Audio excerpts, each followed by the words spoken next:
matutunan ang pag-aaral sa kasanayan sa pagsulat upang madagdagan ang ating karanasan, kaalaman at kamulatan sa mga kaalamang pandaigdigan, upang sa gayoy, mapakinabangan ito ng inyong komunidad at lipunan.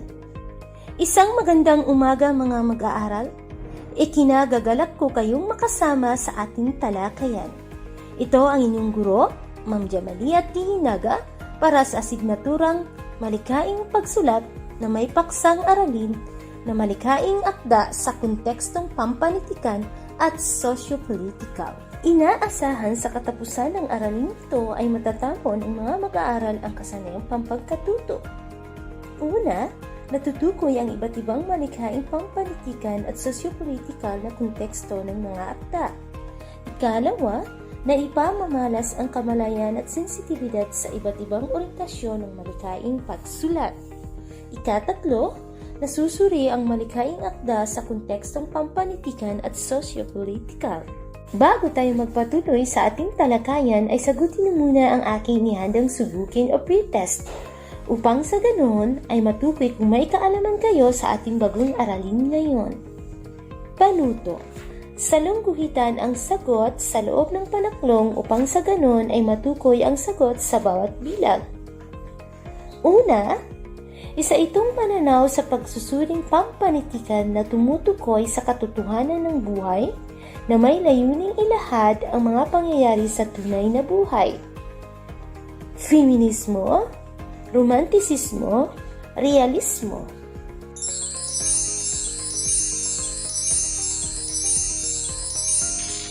Ang tamang sagot ay realismo. Ikalawa, ito ay isang halimbawa ng malikaing akda na kayang tapusing basahin sa isang upuan lamang.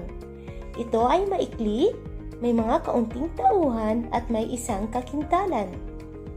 Maikling kwento, nobela, at dula.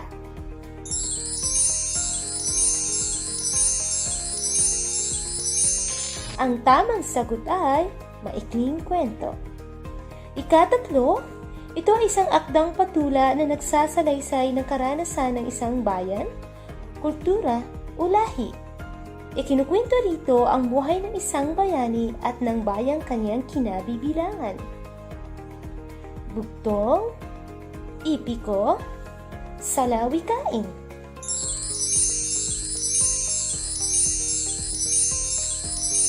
Ang tamang sagot ay ipiko. Ikaapat, tumutukoy ito sa anyong pampanitikan na kadalasang halos pang-aklat ang haba at binubuo ito ng bawat kabanata na may mga tauhan at dialogo. Nobela, dula, maikling kwento.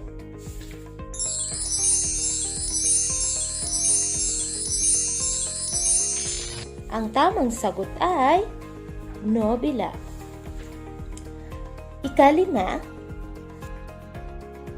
sa pananaw na ito, pinapahalagaan ng higit ang tao kaysa sa anumang bagay.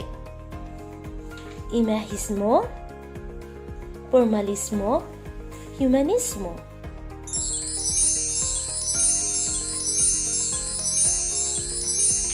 Ang tamang sagot ay humanismo. Magaling na magaling.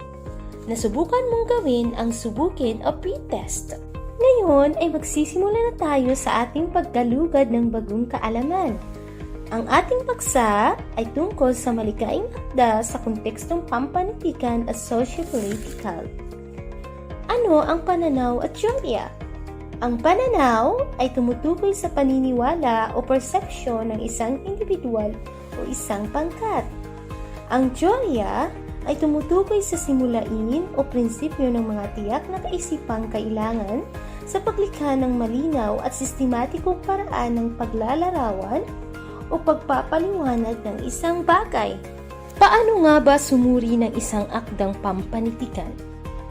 Kailangan bang maging dalubhasa upang makapagsuri ng akdang pampanitikan? Sa ano-anong dulog o pananaw ba ang maaaring suriin ng isang panitikan?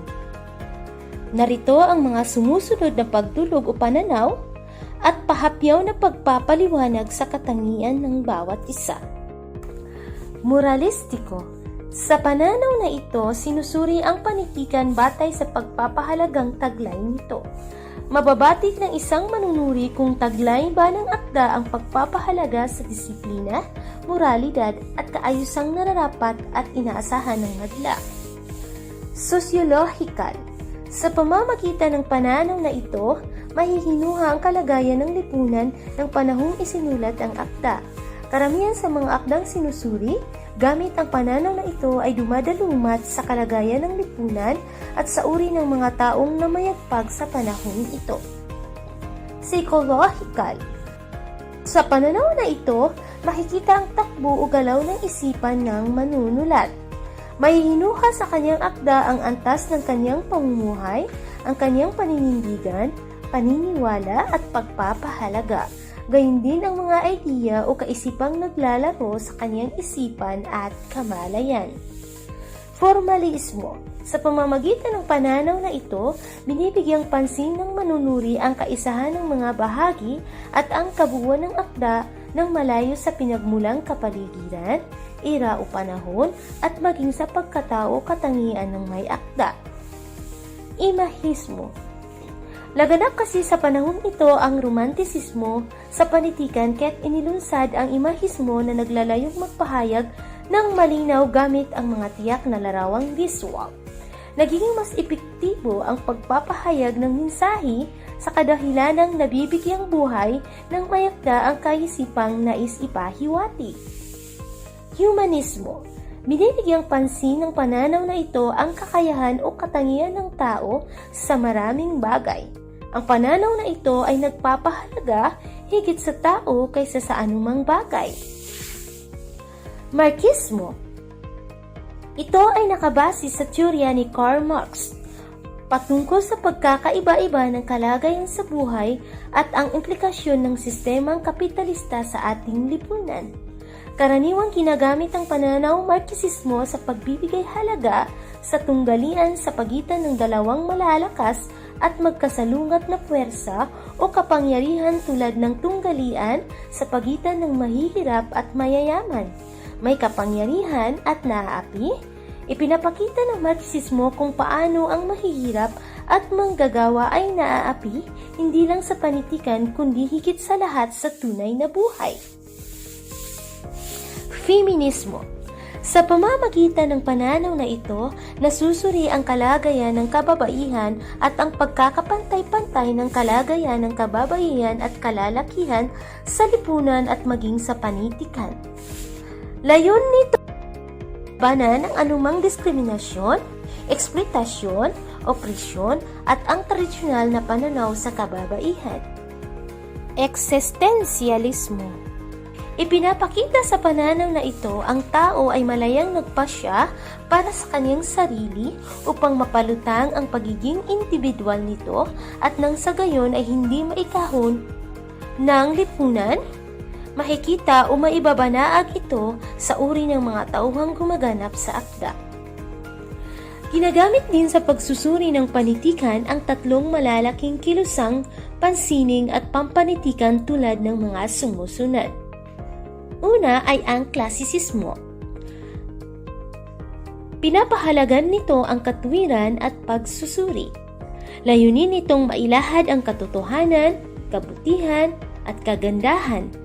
Ito ay malinaw, marangal, payak, matimpe, objektibo, magkakasunod-sunod at may hangganan.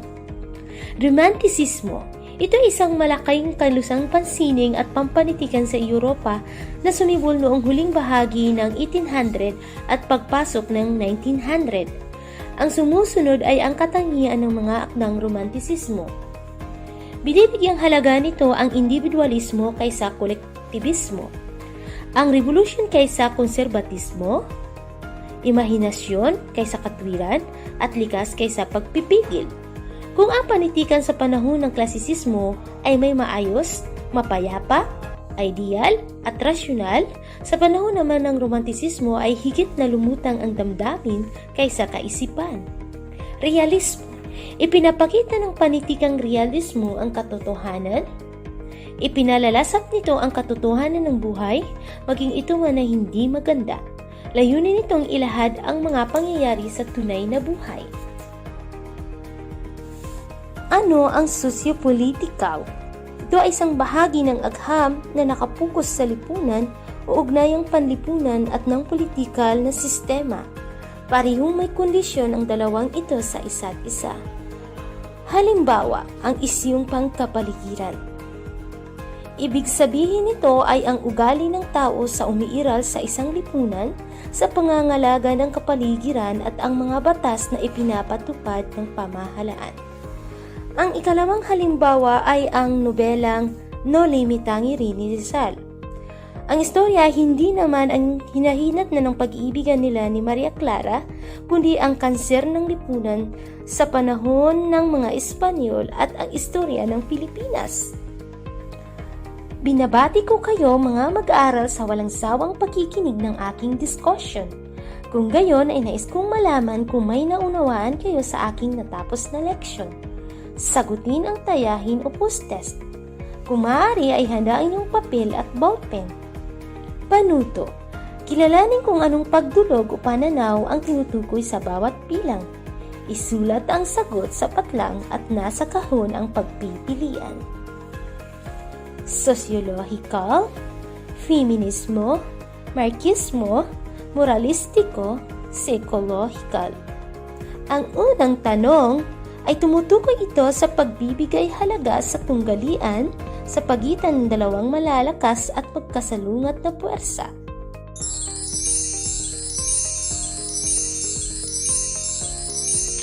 Ang sagot sa unang bilang ay marxismo. Ikalawang tanong. Nasusulat nito ang kalagayan ng kababaihan at ang pagkakapantay-pantay ng kalagayan ng kababaihan at kalalakihan sa lipunan at maging sa panitikan.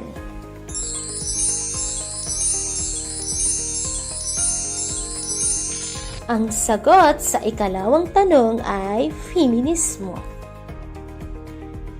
Ikatatlong tanong.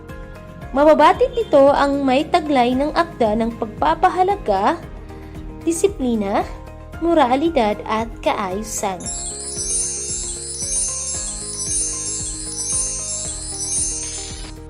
Ang tamang sagot ay moralistiko. Sa ikaapat na tanong ay tumutukoy sa kalagayan ng lipunan at sa uri ng mga taong namayagpag sa panahong ito.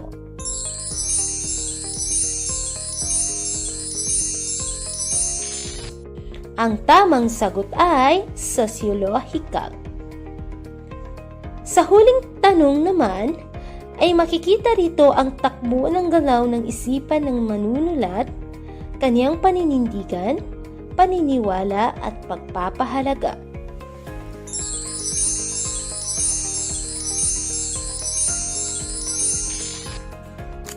Ang sagot sa huling tanong ay psikolohikal. Magaling! Binabati ko kayo sa inyong mga mahusay na sagot.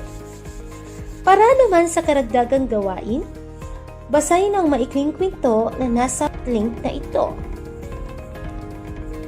Pagkatapos ay puna ng tamang sagot ang bawat bilang. Una, pamagat ng akda, manunulat, tema, mga tauhan, tagpuan, panahon, pagsusuri sa akdang moralistiko, at ito ay paliwanag. Ano ang mahalagang aral na taglay nito?